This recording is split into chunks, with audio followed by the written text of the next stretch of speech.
been? Might need a bit of a cold.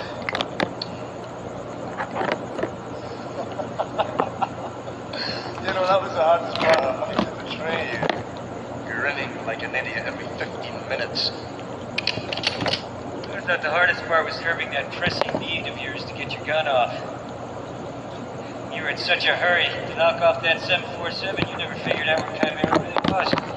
I knew where it was. Huh.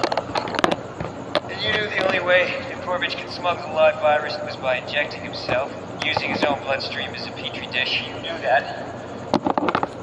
Well, you were knocking him off, destroying the very thing you came for.